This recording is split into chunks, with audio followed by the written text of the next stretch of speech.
Bonjour à tous, voici une bidouille assez simple à réaliser, malgré tout, il faut un peu de patience tout de même. C'est le fameux câble de chez Icom, l'OPC 1799, qui permet donc entre autres d'utiliser le logiciel de chez Icom, le RS92, avec les transceivers, par exemple dans mon cas, un IC92 D-Star. Ce câble est assez coûteux chez Icom, environ 70 € au bas mot. Tout cela est assez simple, il s'agit juste d'une DB9 et de leur fameux connecteur à 12 pins, si je ne me trompe pas. Voilà, c'est la plus grosse difficulté en fin de compte, c'est vraiment de réaliser la partie connectique côté châssis IC92. Donc sur le schéma repris sur internet, mais bon, bien testé, bien vérifié, parce qu'il y en a qui se sont trompés, qui inversé, ou alors qui montraient l'affiche et non la partie châssis, donc du coup la connectique était inversée, enfin c'était pas toujours très bien précisé, donc je tenais à faire un schéma un peu plus clair. Donc là on est bien d'accord que c'est la fiche châssis, sur lequel il y a 3 câbles qui sont reliés, une masse en haut, et en bas les 2 fils TXRX. De l'autre côté, c'est tout simplement une DB9, rien de plus. Voilà, c'est 60 €, voilà, c'est 60-70 €, c'est ce que nous vend aujourd'hui comme France.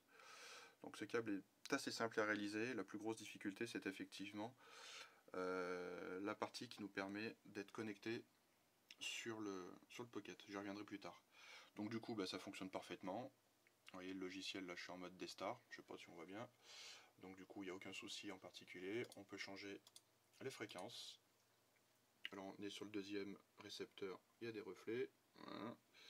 On voit bien que sur le deuxième récepteur les fréquences se modifient bien, l'accès aux mémoires, bon je passe les détails, mais tout fonctionne parfaitement, ça permet vraiment de gérer le Pocket de manière assez simple. Donc du coup, au niveau du connecteur, c'est ce qu'on va vérifier.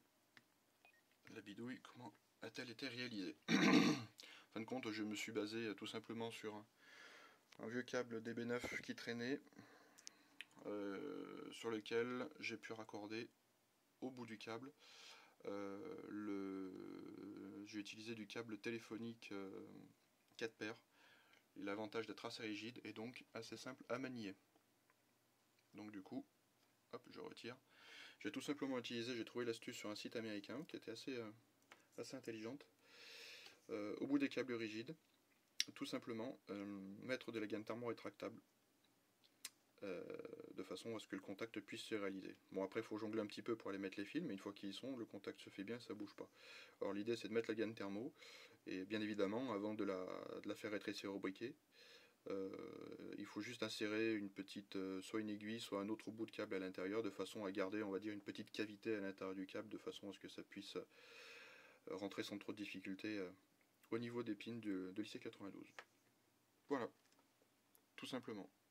Temps de travail environ 15 minutes, le temps de faire correctement le montage au niveau de la gaine thermo. Bon courage!